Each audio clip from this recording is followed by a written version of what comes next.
E eu quero ler um texto na epístola do apóstolo Paulo aos Romanos, 1 Coríntios, capítulo 12. Eu vou ler apenas o versículo 27 e o 28. Assim nos diz a palavra de Deus, 1 Coríntios 12, versículos 27 e 28. Ora, vós sois o corpo de Cristo e seus membros em particular. E a uns pôs Deus na igreja, primeiramente apóstolos, em segundo lugar profetas, em terceiro doutores, depois milagres, depois dons de curar, socorros, governos e variedade de línguas. Porventura são todos apóstolos, são todos profetas, são todos doutores, são todos operadores de milagres, têm todos o dom de curar, falam todos diversas línguas, interpretam todos? Portanto, procurai com zelo os melhores dons, e eu vos mostrarei um caminho ainda mais excelente. Amém, amados? Quero agradecer a irmã Joede, que fez contato conosco, acho que é a secretária aqui, né, da igreja, pelo contato que fez conosco. E, meus irmãos, dentro do tema dessa escola bíblica, foi dado a mim a missão de compartilhar com vocês, de meditar um pouquinho sobre o desafio de socorrer. Esse é um desafio pós-pandemia para a igreja, em todos os sentidos. Mas quando eu olho para a palavra e olho para a igreja, agora não estou falando da igreja do Ferreira, a igreja geral, do Brasil e do mundo, eu começo a ver que, será que a gente está preparado para socorrer? Será que nós estamos preparados para todas as demandas de socorro nesse pós-pandemia? E eu encontro necessidades de socorro internas da igreja e necessidades de socorro externas também. O mundo vive uma convulsão social. O mundo vive um verdadeiro desafio. Me parece que dentro deste 1 ano e meio de pandemia, esses desafios ficaram mais evidentes, pastor Levi. Algumas coisas que elas estavam meio por baixo do pano vieram à tona. Por exemplo, nós vivíamos antes da pandemia uma euforia do povo evangélico, né, dos cristãos evangélicos no Brasil. Antes da pandemia, dava-se a impressão que a gente podia tudo e um pouco mais, não é? De repente, surgiu aquela coisa que os evangélicos vão assumir a presidência da República. Porque o que aí está, se não foi eleito pelos evangélicos, sem os evangélicos também não ganharia. Essa é a verdade. Ninguém teria autoridade eclesiástica para nos unir. Foi algo sobrenatural. Todo mundo começou a falar a mesma língua, pastores, crentes do Brasil inteiro, e aconteceu. E antes da pandemia, a gente tinha essa impressão que a gente, me perdoe, eu gosto de falar assim bastante claro, né? Que a gente estava por cima da carne seca. Não é verdade? Aí pode tudo, os grandes movimentos, marcha para Jesus, ginásios lotados, estádios de futebol, né? O show gospel fluindo. Todo mundo queria ser cantor, show gospel, né? Os pregadores, os itinerantes, os conferencistas, aí veio a pandemia, parou tudo. Aí cantor, conferencista em casa, preso, sem poder sair, não é? Nós, pastores, só Jesus sabe o que a gente passou, né? Os primeiros 4 meses de igreja fechada, né? Eu me lembro que eu fazia os cultos, as lives, e a televisão falando, né? A gente vinha para a igreja, a esposa fica em casa, e está lá o jornal falando assim, live é só com 5 pessoas. A minha mulher ligava assim, mas parece que tinha 12 aí, cuidado, a polícia vai chegar. Aí a gente começou a ficar preocupado, acho que a gente não manda tanto assim, né? A gente está sendo limitado dentro de casa. Agora, começa a acontecer uma verdadeira perseguição. Me parece que se aproveitaram da pandemia, porque supermercados cheios, feiras lotadas, mas não podia ter culto em igreja, não é? Daqui a pouco, houve casos de pastores que foram levados para a delegacia, porque estavam fazendo uma live com 10 pessoas e era só 5. Parece que as autoridades, algumas que já eram contra o evangelho, se aproveitaram. E a gente viu que a coisa mudou. Nesse momento que a pandemia ainda não acabou, mas nós vimos que algumas coisas mudaram e começam a surgir necessidades diferentes, dentro e fora da igreja. Me parece que no pós-pandemia, a guerra contra a família está maior do que um ano e meio antes. Não é? Antigamente era homofóbico quem batia em alguém que pensava diferente quanto a nós, quanto à ideologia de gênero. Agora, se você falar que é hétero, é capaz que você vai ser preso. Só porque você falou que é. Né? Então, não basta mais você respeitar o outro. Eles querem que você seja também. É mais ou menos por aí, não é? Se não é bem assim, é mais ou menos por aí. Tem gente sendo processado, pastores sendo processados, e por aí afora vai. E começa a surgir, onde fica a igreja nesse meio todo? Nós temos gente para socorrer dentro de casa e gente para socorrer fora de casa. A família nunca esteve tão ameaçada. Veja bem, os irmãos, que lá de atrás, da escola de Frankfurt, do gramicismo, vinha aquela coisa que é muita gente para dar comida, tem que diminuir.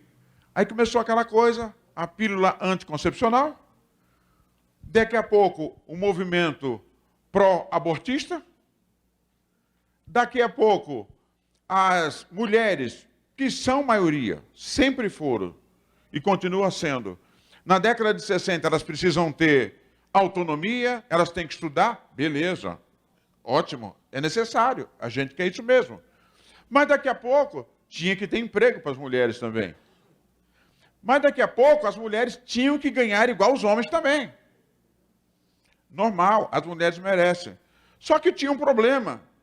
Agora tem mulher trabalhando, sustentando a casa, e marido lavando roupa e fazendo cozinha, fazendo comida. Vocês sabem o que eu estou falando. Só assistir a televisão, ler o jornal, que você vai ver que acontece isso. Aí, pastor Levi, tem um outro problema. Aí a gente começa a ter um problema interno e externo. Porque as mulheres, na verdade, de acordo com a nossa tradição bíblica, as mulheres na igreja assumem um papel de cooperadoras e de socorro e de ajudadoras. Ora, mas se a mulher, ela que ganha o pão, ela que passou a ser a provedora da casa, quem vai ter que ser obediente a ela é o marido. Aí o negócio já fica complicado para a gente pregar Efésios 6. Vocês estão entendendo a linha de raciocínio? Não é? Como tem mais mulher no mundo, então, na verdade, elas alcançam os postos de emprego mais do que os homens, porque são mais mulheres. E outra, estão preparadas, vá nas salas da faculdade, tem muito mais mulher do que homem.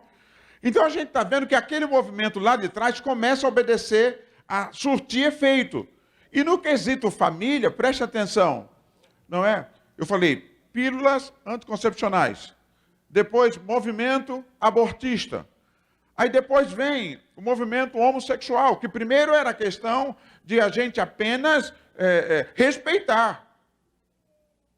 E lógico, você sabe que homem com homem, mulher com mulher não procria. Está dentro da linha. Vai diminuindo, não é verdade? E agora começam a surgir vírus que a gente não sabe que... A gente não pode acusar ninguém, mas já que levou mais de 5 milhões de pessoas no mundo inteiro.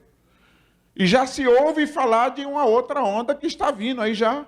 A China foi a primeira que avisou. Então a gente começa a ver que aquele movimento lá de trás, ainda que havia contestação, os irmãos lembram aqueles vídeos que a gente recebia, de Illuminati, disso, daquilo, eu não quero entrar, mas eu estou fazendo uma conjectura que a gente está vendo que tudo aquilo que a gente falava que não tinha nada a ver, está funcionando.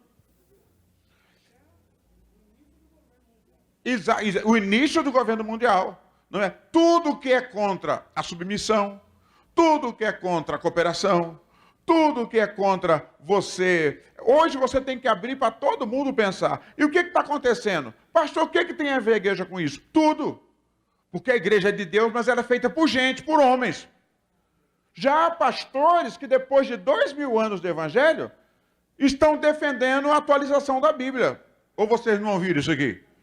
Né? Trocar texto, trocar palavras, trocar vírgulas. E o apóstolo já falava, surgirão falsos mestres, falsos doutores, que vão usar vocês e vão pregar as coisas segundo a sua própria conveniência. E eu estou aqui e vejo que nós estamos aqui em uma grande maioria de obreiros, de cooperadores da Seara do Mestre. A palavra que eu quero trazer para vocês aqui, que o Senhor colocou no meu coração, é que não obstante tudo isso, no meio de toda essa barbulha que está acontecendo, o trem só não descarrilhou de vez, porque a igreja ainda está aqui. Você pode glorificar a Deus?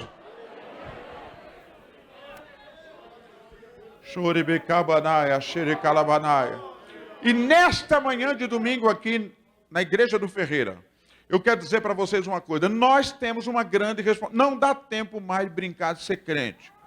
Não dá tempo mais de brincar de ser obreiro, de ser diácono, presbítero e pastor. Agora é hora do vamos ver. Ou é ou não é.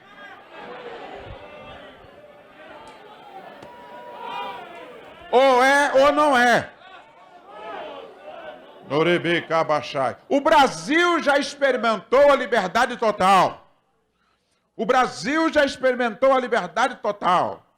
E como eu disse nos tempos prévios da pandemia, a gente entrava nos palácios, quando eu falo nos palácios, prefeituras, câmaras e todas as espécies de governo, com ousadia. Hoje, eles já estão vendo a gente com desconfiança. Esses nos ajudam ou nos atrapalham? Agora, tem gente que está... Agora, presta atenção, agora estou falando de igreja local, estou falando de igreja institucional. Tem igreja adaptando o seu discurso ao politicamente correto. A pergunta é: até onde nós vamos agradar a Deus desse jeito? Até onde vamos agradar a Deus? Tem um movimento no Brasil, depois... No momento certo, vou conversar com o pastor Libarino, eu fui procurado essa semana. E também não vou falar nome aqui, por questão de ética, mas um expoente dos púlpitos no Brasil. Eu conversava ontem com a minha equipe lá em Cubatão. Estava numa reunião com esse movimento e ele foi convidado. Ele disse: mas vocês são muito radicais. Aí o líder do movimento falou assim: mas por que radical? Ele falou assim: por que falar contra o homossexualismo se pode ter sentado algum homossexual no meio da igreja que possa aceitar Jesus? Ele não vai querer. Aí o irmão perguntou assim: mas será que é o diabo que vai falar para ele sobre isso? Só tem a igreja. Creiam ou não creiam, aceite ou não aceite, esta é a palavra do Senhor. E a fala é essa: não é que a Bíblia vai dizer, a Bíblia já diz. Está escrito. E assim seja. E o nome do Senhor seja glorificado.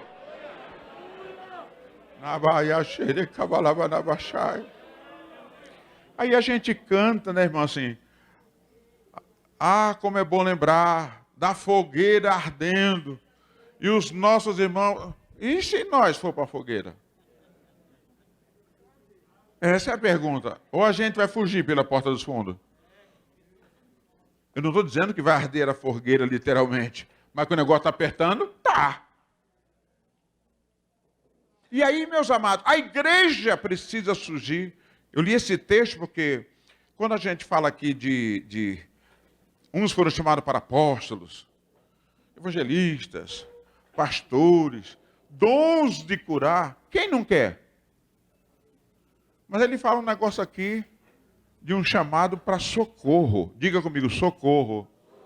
Diga de novo: socorro. Já viu algum irmão orando pedindo esse dom para Deus? Jesus, me dá o dom de socorrer. Não vi. Eu me lembro uma vez, eu era já pastor na diretoria da igreja e fomos a uma igreja que o pastor queria passar para o nosso ministério. E na época era meu falecido pai era o nosso pastor. E nós fomos lá com ele, a diretoria, né? E aí surgiu uma situação, eu estou falando de coisa de pelo menos 30 anos atrás, mais ou menos. E aí uma irmã que estava na reunião, daquele grupo que se uniu a nós, falou assim: mas vocês falaram tudo que tinha que falar, mas eu tenho uma pergunta que eu quero saber. esse ministério, naquela época, pastor Levi, aceita o ministério de pastora, estou falando há 30 anos, não é agora, né? Aí, nosso pastor tentou até falar para ela que a gente não tinha e tal, né? Aí ela explicou.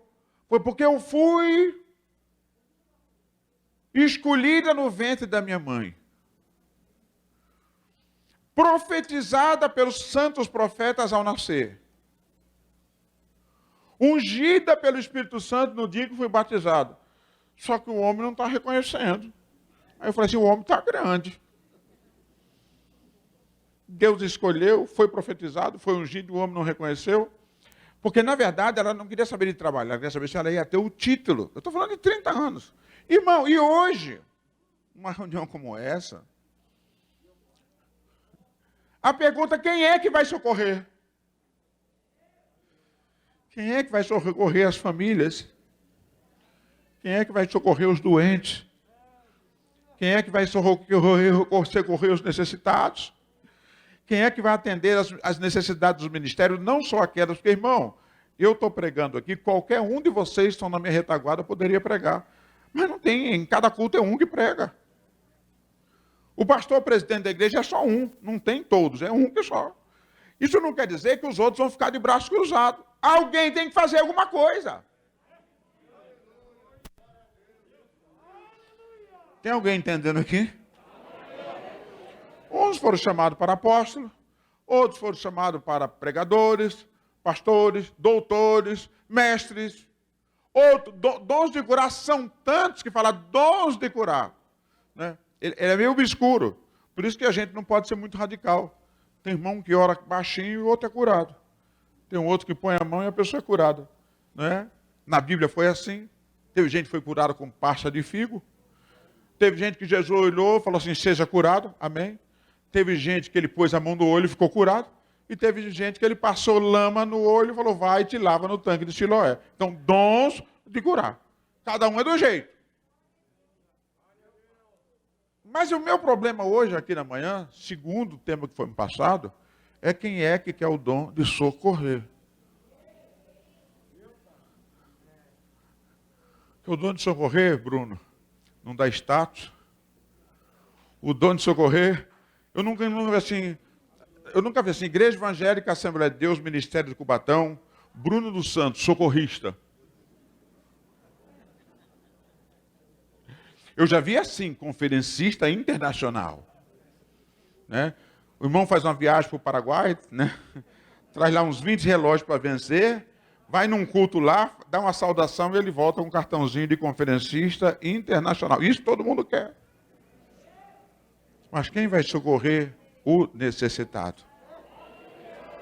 Quem vai socorrer o que está precisando de comida na mesa? Quem vai socorrer aquela ovelha que está doente e não pode pegar o ônibus e vir para o culto? Você vai lá com o seu carro buscá-lo e trazer para o culto. Quem vai na casa daquela família que está sofrendo? Que descobriu alguém diferente no meio da família, porque está acontecendo, pastor Levi. Quem é a família que não tem um problema dentro da família? Tem um pastor amigo meu, ele é acima da média, não é nem da nossa denominação, mas é um expoente na sua denominação. Agora, durante a pandemia, eu vou falar um termo aqui que todo mundo vai entender. Um filho dele até então totalmente nenhuma prova em contrário. Em outras palavras, vocês vão entender, saiu do armário. Ele entrou em depressão, pastor Levi. Ele era o líder regional daquela denominação lá no litoral. Ele abdicou porque foi difícil para ele continuar com a igreja, tal foi o problema que ele serviu. Uma pessoa como essa precisa de socorro.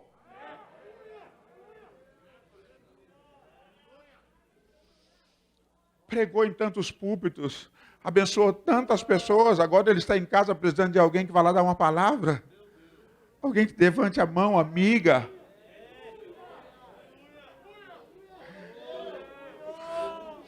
Isso não dá status, isso não dá dinheiro. Eu quero falar uma coisa para você, mas no céu vai dar. No céu vai dar. No céu vai dar. Famílias precisando de apoio. Juventude precisando de apoio. Obra social precisando de apoio. Mas as pessoas só querem fazer o que aparece. A pessoa só quer fazer o que você pega o microfone. Só quer fazer o que você aparece na frente de uma câmera.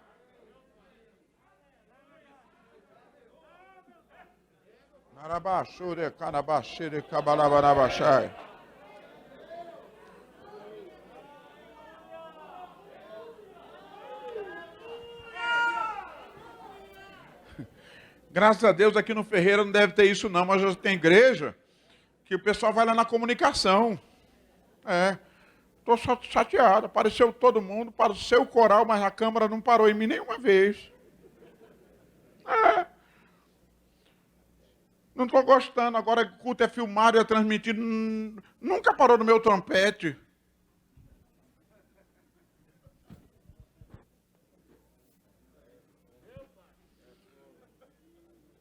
É diferente de um lugar para outro, mas é mais ou menos assim, não é? É mais ou menos desse jeito. Irmãos, Deus está recrutando gente que queira ajudar. Deus está recrutando gente que queira cooperar. Deus está recrutando gente que queira socorrer.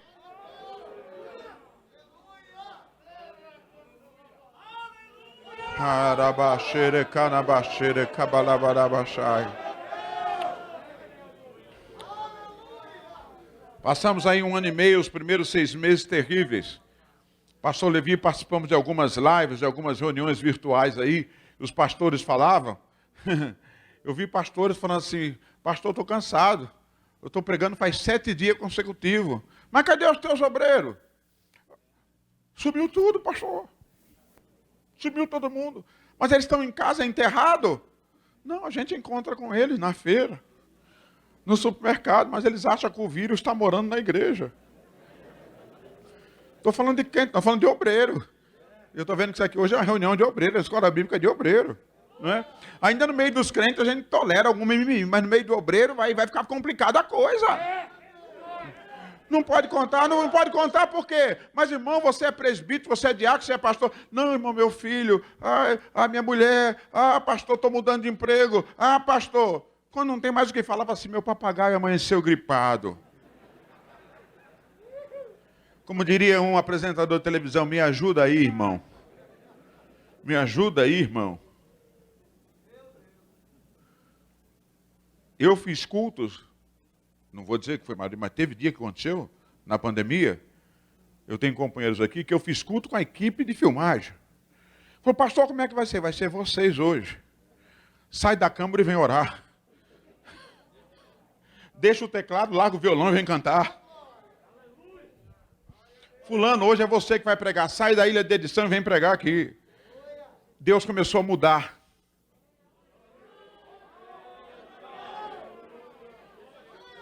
Você pode glorificar o nome do Senhor. Deus usa as estratégias para mudar. Pastor Levi, eu tenho gente da minha área de comunicação, que era chamado de menino da comunicação, que hoje é pastor setorial 1, 2, 3.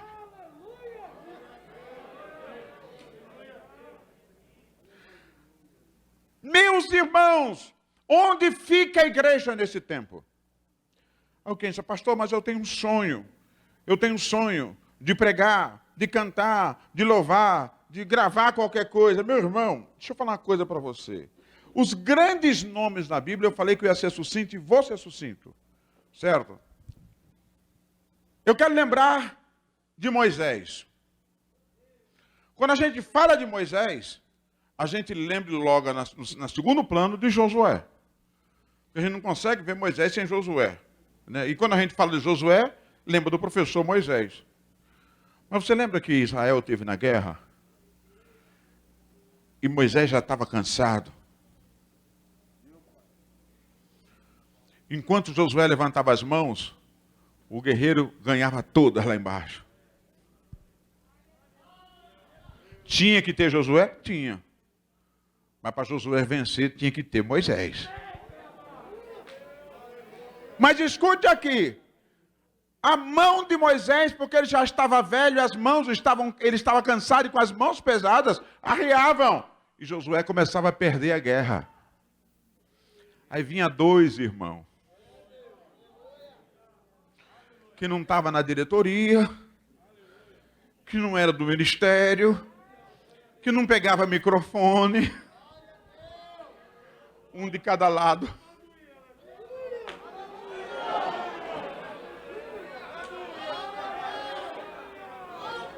E Israel começava a vencer a guerra de novo. Israel começava a matar os inimigos.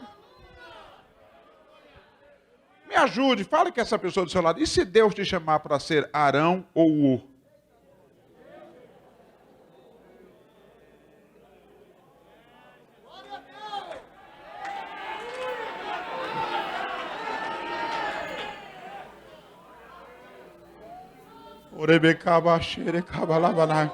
Eu só venho se o pastor Levi me colocar de dirigente do ciclo da oração. Não, irmão. A irmã que dirige precisa de Arão e Ur. Gente que chega com ela e dobra o joelho antes. Quando a bolsa dela estiver difícil, você ajuda a segurar a bolsa. Ah, pastor, Deus vai me chamar para isso. Chama! Chama! De onde socorrer? Olhe para cá. O rei, segundo Reis, capítulo 3 e 11, não vamos ler para a gente antecipar, não é? O rei fala assim, precisamos ouvir a voz do Senhor. Ele fala, não tem aí algum profeta do Senhor, verdadeiro, que possa falar a palavra? Aí fala assim, tem um aí fora. Quem é ele? Conferencista internacional, diretor, pastor? Não. Aquele menino que colocava água na mão de Elias. Olha a referência. Não era PhD em nada. Não era doutor em nada. Não tinha tido nem cargo nenhum importante. Mas quem é ele? Não, aquele que punha água na mão do profeta Elias. Olha o irmão lá, está disposto a dar água para alguém?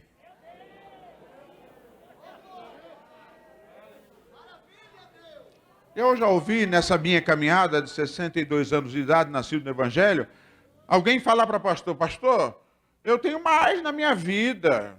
Você agora ficar servindo água para o senhor do púlpito, não está com nada não, Deus tem muito mais, arruma outro, que meu negócio é outro. Oi? E aqui é água de coco, aí o cara fica mais invocado ainda. Bobão. Meu irmão, alabaxere cai.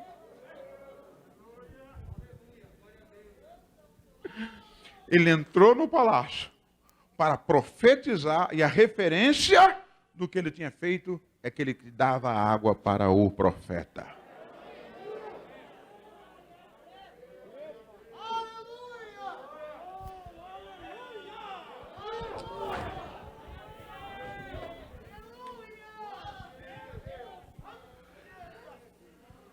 Paulo escreveu à igreja de Roma e disse assim, a irmã Febe está mudando, vai morar aí com vocês, vai congregar com vocês.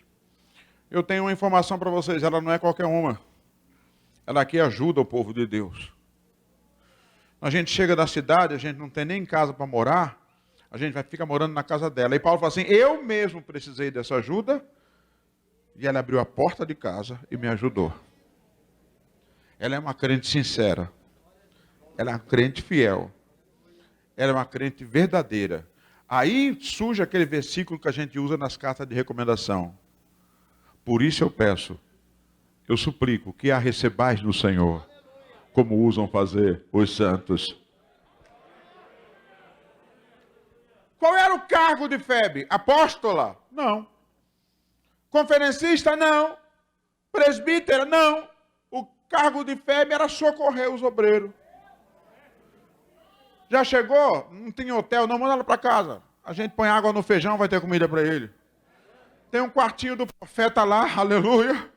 Ele pode descansar lá, não tem problema, aleluia. Aleluia. Aleluia. Aleluia. O que você planta hoje, daqui a pouco você vai colher. Quando eu vou a alguns países por conta da obra missionária, como acontece em Portugal, no Paraguai, no Uruguai, ou na Nigéria mesmo, onde nós mantemos alguns obreiros lá, pela misericórdia de Deus, eu digo assim, eu estou hoje aqui, mas o mantimento que vocês recebem todos os meses aqui é fruto de gente desconhecida, que usa a sua generosidade. Eu digo para eles, é fruto de mulheres que fazem milhares e milhares de coxinhas, de pastelzinho e de bolinho de arroz e vendem em cantinas depois do culto para vir para vocês aqui. Vocês não conhecem elas, mas Deus sabe.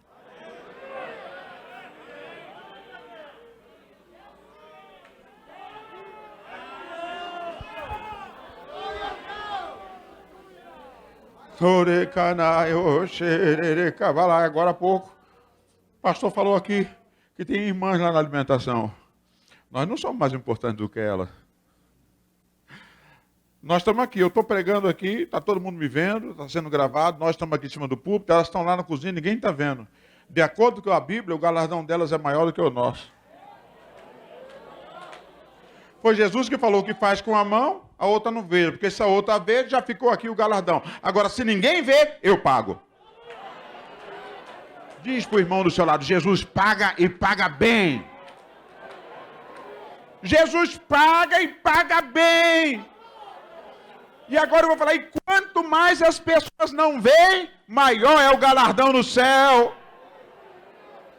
Quantos podem glorificar o nome do Senhor? Eu podia falar de Dorcas, que fazia coisas, costurava, fazia rendas, fazia coisas para ajudar os pobres, para ajudar os ministérios.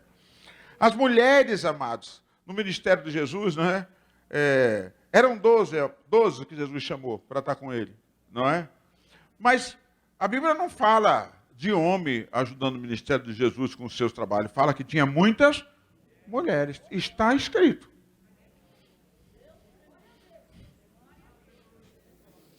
Eu não sei se elas cozinhavam, se elas faziam artesanato, se elas ricas davam dinheiro, porque alguém dava dinheiro, porque tinha tesoureiro, tinha sacola. E diz ainda que o tesoureiro roubava, então tinha dinheiro. Né? Diz que tinha tesoureiro, tinha sacola e o tesoureiro roubava, então tinha dinheiro. E de acordo com o texto sagrado, se mais alguém usava, eu não sei, mas as mulheres com certeza contribuíam para o ministério de Jesus. Irmã, e a gente não sabe o nome de nenhuma delas. Esse povo vai receber galardão no céu ou não vai? Você também vai. Você também vai. Vocês também vão.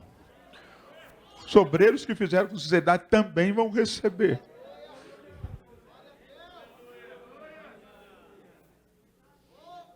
Tem um obreiro lá em Cubatão, ele está com 92 anos já, está já jubilado, né? E eu me lembro quando ele foi consagrado, muitos anos atrás, ainda quando meu pai era o pastor, e ele lembra isso até hoje, né? Aí no dia que ele saiu do emprego dele, foi assalariado para a igreja e foi para o campo missionário. E aí foi dada a palavra para ele após a consagração, aí ele falou assim, eu estou alegre e estou triste. Aí eu lhe explico, eu estou alegre porque agora eu sou o ministro da casa de Deus. Isso alegra meu coração. Mas eu estou triste porque eu fazia tudo até hoje, certo? E eu não ganhava nada. Então o galardão do que eu fiz até hoje é muito maior do que eu vou fazer a partir de agora. Porque agora eu estou totalmente à disposição, mas eu já estou ganhando aqui, então está tirando lá de cima. Porque assim, o peso do que eu fiz até agora é maior do que eu vou fazer daqui para frente. É um homem crente, mas ele está com 92 anos, de vez em quando vai na igreja ainda, está lá com a gente. Quando não pode ir, manda um vídeo para a gente na ceia. Né? Mas ele reconhecia que o que ninguém vê, o galardão é maior. Mas hoje as pessoas, elas querem ser vistas. E hoje elas querem ser vistas por likes, por visualizações, não é? Por seguidores. Eu não sou contra, irmão. Eu tenho tudo que você pode imaginar. Facebook, Twitter, Instagram. Eu preciso ter. Mas eu não posso confiar nisso. Deus é o meu Deus. Tem gente mudando a mensagem para não perder seguidor, meu irmão, na rede social. Meu irmão, que vá-se os anéis e fica os dedos. Eu quero ser crente. Eu quero ter crédito no céu. O seu crédito é no céu. Oh, glórias! Em dia de consagração acontecem algumas coisas interessantes. Tem gente que a gente já acha, né? Às vezes o pastor lê o nome lá de um irmão, um diácono, um presbítero, pastor. Eu fico imaginando, será que esse irmão tinha torcida organizada? Parece que todo mundo já. Né? Parece que a igreja vibra, se alegra e tal, tal. Mas às vezes tem uns nomes, irmão, que faz surpresa para todo mundo. E a gente fala, como é que pode ser? É gente anônima. É gente que Deus já sabia há tempo. É gente que Deus estava usando nos bastidores. E Deus mostrou para o pastor. Aí depois tem que fazer, pastor, olha, o senhor deu uma cartada com fulano. Não, não é cartada não, é Deus, aqui é Deus. Aqui é o Espírito Santo, se a gente não acreditar nisso, a gente está perdido. É o Espírito Santo que guia, é o Espírito Santo que fala. É o Espírito Santo que manda nesse negócio aqui. Glória! Narabá, chorecabalabanabaxai. Bom, eu tenho 62 anos, mas eu sou daquele tipo ainda que acredita no que está lá no livro de Atos. E disse o Espírito Santo, apartai-me a Barnabé e a Saulo. A gente não fez nada mais do que reconhecer o que o Espírito Santo mandou. Quantos glorificam ao Senhor? E eu vou terminando. Eu me lembro de um discípulo de Jesus chamado André. Diga comigo, André. André não era da diretoria, não. Jesus, quando queria orar sozinho, ele chamava quem? Pedro, Tiago e João. Nunca vi chamar André. Nunca vi. Eu nunca vi chegar alguém importante para falar com Jesus e André atender. Quem atendia era Pedro. Né?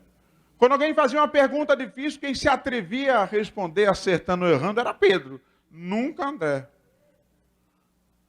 E aí o velho pregador, alguém perguntou, quem era mais importante do que Pedro no ministério de Jesus? Não, Jesus, não tinha ninguém. Primeiro sermão no dia do Pentecoste, 3.000 almas. No segundo, 5.000 almas. O cara era fera. Se tornou, né? Porque Jesus tinha dito assim, Pedrão, no dia que tu te converteres, confirma teus irmãos. Aí Jesus falou, está falado. Ele acreditou, foi convertido, amém. E quando Jesus morreu, ele fugiu. Ele aí, não, eu estou fora, acabou, negou Jesus. Aí Jesus, aleluia, glória a Deus. Ressuscita. O anjo fala para as mulheres, fala para os discípulos e para a Galileia. E chama Pedro também. Pedro, você falhou, mas eu quero te restaurar. Pedro, você errou, mas eu quero te levantar. E olha o detalhe importante, amados, disso é tão importante, que você veja que nos 4 evangelhos, só Marcos fala isso. Porque Marcos escreveu aquilo que Pedro falou. Então isso não era importante para ninguém, mas para Pedro era. Ele me chamou pelo nome. São uns detalhezinhos assim do evangelho. Outra coisa interessante, Pedro andou pelas águas, sim ou não? Mas o evangelho de Marcos não fala que ele andou pelas águas. Como é que uma coisa tão importante como essa Pedro não falou para Marcos que ele andou pelas águas? Porque para falar que andou pelas águas, ele tinha que falar que afundou. E precisou Jesus levantar. Então falou assim, eu não falo nenhuma coisa e nem outra. Os outros falam, eu não falo nada. Coisa de ser humano, né? Mas ele não esquecia que Jesus falou assim, chama Pedro também. E agora você conhece a história, Pedro prega no dia de Pentecoste, varões galileus e tal, esses homens não estão embriagados, mas estão cheios do poder de Deus e tal, é o que estava profetizado por Joel, e foi aquela multidão cruzada evangelística das boas, 3.000 almas aceitou Jesus, segundo culto, mais uma maravilha. Aí falou assim, pastor, não tem mais ninguém importante do que Pedro. Aí o velho perguntou assim, quem ganhou Pedro para Jesus?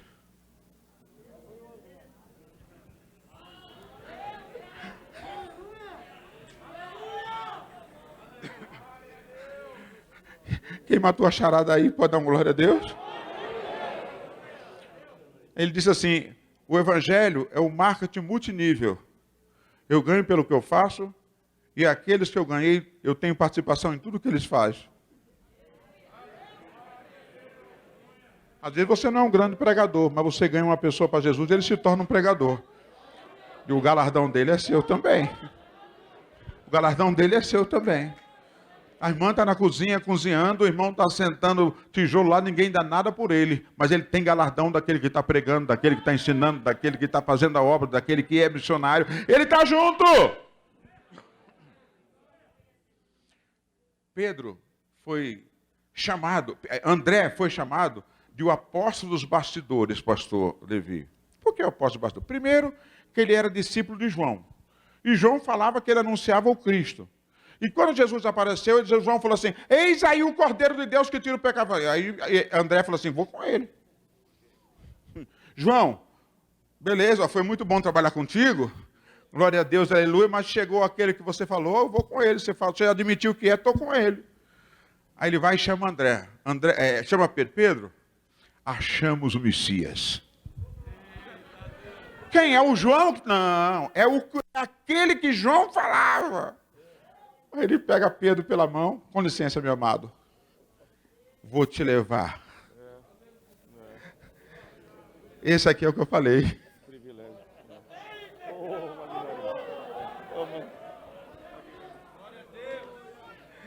Pergunte para o irmão do seu lado, quanto vale o passo de André?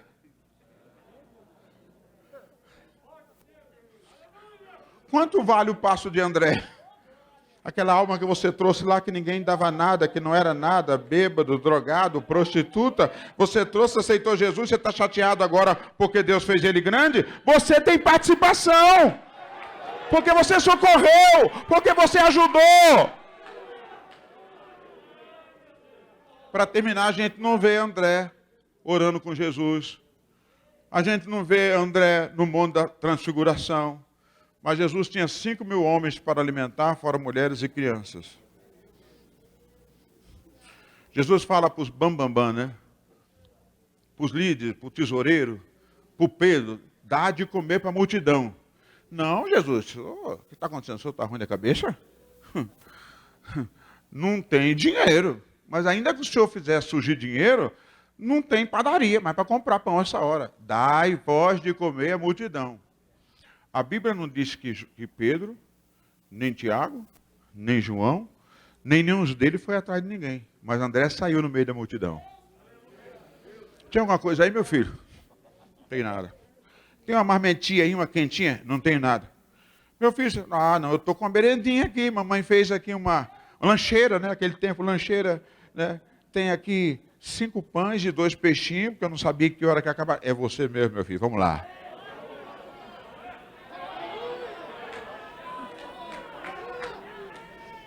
Diga forte, André. Diga de novo, André.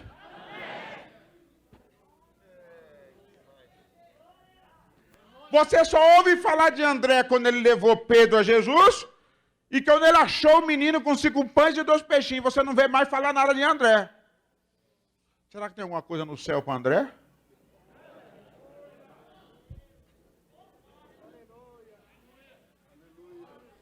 Fala que esse irmão do lado tem para você também.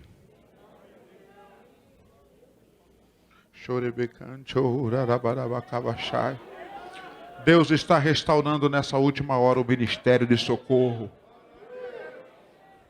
De gente que queira fazer sem ser visto. De gente que queira fazer porque ama ao Senhor. De gente que quer trabalhar porque quer trabalhar.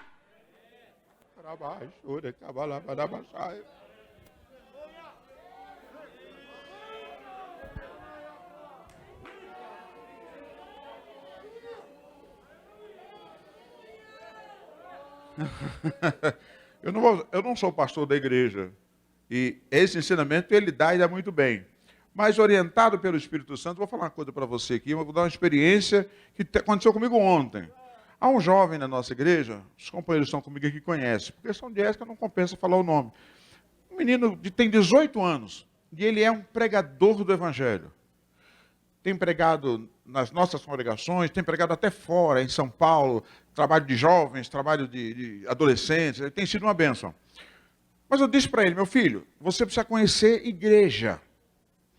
Você está conhecendo o púlpito, não está errado. Mas um dia você pode estar no lugar do pastor da igreja. Pode ser, se for da vontade de Deus, que você esteja até no meu lugar. E você precisa saber o que é igreja. Eu trabalhei numa empresa chamada Bradesco, hoje eu não sei, faz mais de 30 anos que eu saí. E eles tinham a política da carreira fechada. O que é carreira fechada? Ninguém vem de fora para assumir posto nenhum aqui dentro. Quem vem de fora vai ser office boy. Aí depois você vai ser chefe de serviço, auxiliar disso, e vai subindo, e subchefe expediente, contador, subgerente, até chegar na gerência.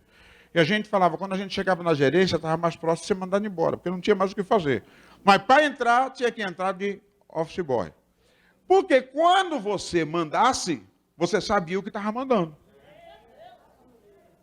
Então eu falei para ele, se uma hora você for o pastor da igreja, você precisa dar uma ordem para o diácono, você tem que ser diácono. Se uma hora você for corrigir um dirigente de congregação, você tem que ter dirigido, para você saber o que você está falando. E o menino acreditou. O menino chegou na congregação e falou, pastor, olha, a minha agenda está submetida ao irmão. E fora disso eu estou aqui para ajudar. Aí o pastor falou, tá bom, meu filho, comece ficando na porta. Quando os diáconos estão varrendo a igreja, ele pega a vassoura e vai varrer a igreja. Aí chega, irmão, uns infelizes, pastor, está sem visão. Teu negócio é lá em cima. Ele está com medo de você. Ele está preocupado com você. E aí ele contou para mim, falou assim, repreende o diabo em nome de Jesus, continua varrendo, continua na porta e continua pregando. Continua varrendo, continua na porta e continua pregando. Vai obedecendo, vai fazendo a obra e o nome do Senhor será glorificado. Deus os abençoe em nome de Jesus Cristo.